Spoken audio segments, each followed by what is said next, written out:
બુદ્ધિનું પ્રદર્શન કર્યું હોવાનું સામે આવ્યું। ફરોડ ગ્રામ પંચાયત વિસ્તારમાં રસ્તાની બાજુમાં જ નકામો ચેકડેમ બનાવીને પૈસાનું પાણી કરવામાં આવ્યું, કેમ કે તંત્ર દ્વારા એવી જગ્યાએ ચેકડેમ ઊભો કરી દેવાયો છે કે જ્યાં ક્યારેય પાણીનો સંગ્રહ થવાનો જ નથી। ચેકડેમ મોટાભાગે વરસાદી પાણીના સંગ્રહના ઉદ્દેશથી બનાવવામાં આવે છે, પરંતુ ફરોડ ગામમાં બનેલા આ ચેકડેમમાં એક ટીપું પાણી સંગ્રહ ન થાય તેવી રીતે બનાવીને ઇજનેરોએ જાણે બુદ્ધિનું પ્રદર્શન કર્યું છે। ત્યારે આ ગામ લોકોનો આરોપ છે કે માત્ર ને માત્ર કોન્ટ્રાક્ટરને ફાયદો કરાવવાના હેતુથી આ ચેકડેમ ઊભો કરવામાં આવ્યો છે, અને કોન્ટ્રાક્ટરને ફાયદો એટલે કે આ ઇજનેરો છે તેમને પણ ફાયદો। અમારે ખાસ જરૂર આ રસ્તાની છે, અમારે નહીં પણ ખેતરમાં જવાવાળા તમામ લોકોના જેટલા પણ ખેતર છે એ લોકોને બધાને જરૂર છે। હવે ફરી ફરીને અહીંયા ચોમાસામાં તો અહીંયા બંધ થઈ જાય રસ્તો, તો છોકરા અમારા આમથી ફરવા જાય, લગભગ 10 થી 15 છોકરા જાય છે નાના સ્કૂલે। હવે સ્કૂલ અમારી ગામમાં પડે, બરાબર, તો આ જોખમકારક નદીની અંદર જાય એટલે જોખમ તો રહેવાનું। હવે જરૂર છે અમારે ખાસ નાળાની। હવે આ ચેકડેમની જરૂર નથી, ત્યાં ચેકડેમ બનાવ્યું, એની જગ્યાએ જો નાળા નાખ્યા હોત તો સાહેબ સીધો રસ્તો થઈ જાય। પંચમહાલના ઘોઘંબા તાલુકાનું ફરોડ ગામ છે, જ્યાં એક ચેકડેમ બનાવવામાં આવ્યો છે, અને આ ચેકડેમ ખૂબ ચર્ચાનો વિષય બન્યો છે, કારણ કે જેણે પણ આ ચેકડેમ બનાવ્યો છે, આ ચેકડેમ બનાવવા પાછળનો હેતુ તેનો જે છે ફલિત નથી થતો।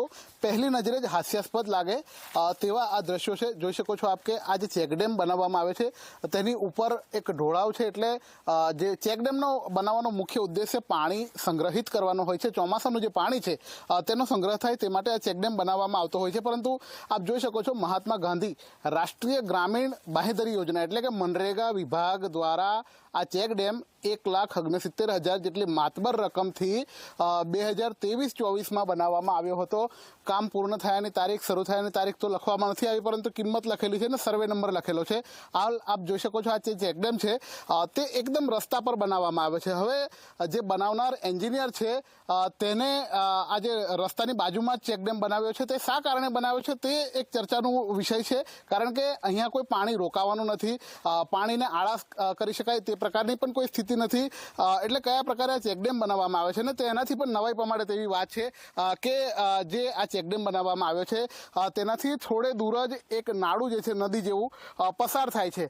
જો તેની પર આ ચેકડેમ બનાવ્યો હોત તો અત્યારે જે પાણી રોકાય છે તેના કરતાં પણ ખૂબ વધારે માત્રામાં આ પાણી રોકી શકાયું હોત અને આસપાસના જે જળસ્તર છે તે પણ ઊંચા આવતા, પરંતુ આ ચેકડેમ કયા કારણોસર એકદમ રસ્તા ઉપર અડીને બનાવવામાં આવ્યો છે તે હાલ ચર્ચાનો વિષય છે। બધા જ લોકો ચર્ચા કરી રહ્યા છે આખરે આ ચેકડેમ આવી રીતના કેમ બનાવવામાં આવ્યો છે, પરંતુ જ્યાં સુધી મનરેગા વિભાગ અને આ યોજનાની વાત છે, આ યોજના સાયકલથી 4 વ્હીલર સુધી પહોંચવાની સીધી સીડી છે, ભ્રષ્ટાચારનો અખાડો છે, અને આ યોજના હેઠળ પંચમહાલ જિલ્લામાં પણ ખૂબ મોટા ભ્રષ્ટાચારો ભૂતકાળમાં થયા છે અને ઘોઘંબા તાલુકામાં જ થયા હતા। ત્યારે આજે ફરી એક વખત ભ્રષ્ટાચારનો જીવંત ઉદાહરણ અહીંયા જોવા મળ્યું છે કે જ્યાં જરૂર નથી તેવી જગ્યાઓ પર પણ કામ કરી અને સરકારના જે નાણાં છે તેનો વ્યય કરવામાં આવે છે, અને તેનો તાજો દાખલો ફરોડ ગામમાં આવેલો આ ચેકડેમ છે।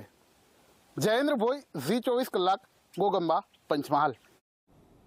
તો સમાચારોમાં અત્યારે બસ આટલું જ, રજા આપશો, નમસ્કાર।